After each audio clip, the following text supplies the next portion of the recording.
မင်းဆက်ပကံလောက်ကောင်အောင်စားလို့ကောင်းတဲ့ကြက်တောင်မှန်ပြီးရအဆက်ချက်လုံနည်းလေးကိုမျှဝေပေးလိုက်ပါတယ်။အရင်ဆုံးကြက်တောင်မှန်လေးတွေကိုချက်တဲ့အခါအရသာပိုရင်အောင်လို့အလဲကနေကကြီးလေးနဲ့ညှက်ထားပေးလိုက်ပါမယ်။နောက်ထပ်ပါဝင်ပစ္စည်းလေးတွေကတော့ဒါလေးတွေပါပဲ။ပြီးရင်တော့အရသာအတွက်ပဲငတ်ပြားရဲ့အကြီးနှစ်စွန်း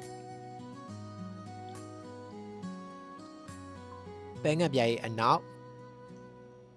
ခရုစီကြက်သားမုံငါးမျိုးဆက်မဆလာငရုတ်ကောင်းမုံကော်မုံထည့်ပေးပြီးနှံသွားအောင်တေချာလေးနှက်ထားပေးလိုက်ပါမယ်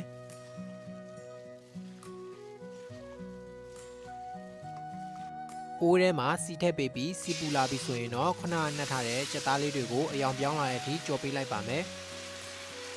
ရသွားရင်တော့ဆယ်ထားပေးလိုက်ပါနောက်အိုးတစ်လုံးထဲမှာစီပူအောင်ထပ်ထည့်ပေးပြီးကြက်သွန်ဖြူငရုတ်သီးချင်းထည့်ပြီးတော့မွေးလာအောင်ကြော်ပေးလိုက်ပါမယ်အနံ့မွေးလာပြီဆိုရင်တော့ခုနကကြော်ထားတဲ့ကြက်သားလေးတွေကိုထည့်ပေးပြီးတော့နှံ့သွားအောင်တေချာလေးမွေးထားပေးလိုက်ပါမယ်ပြီးရင်တော့ပဲငတ်ပြားရဲ့အကြီးပဲငတ်ပြားရဲ့အနောက်ခရုစီပဲငတ်ပြီးငရုတ်သီးမုံထည့်ပေးပြီးမွေးလာအောင်ထပ်ကြော်ပေးလိုက်ပါ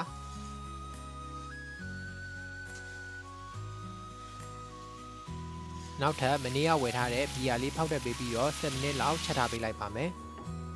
နောက်ဆုံးကြက်သွန်မိတ်လေးဖြူပေးပြီးနည်းနည်းလေးပါထပ်ထပ်ပေးပြီးသွားရင်တော့အရန်ကိုမွေးပြီးစားလို့ကောင်းတဲ့ဘီယာကြက်တောင်မှန်အဆက်ချက်လေးကိုရပါပြီနော်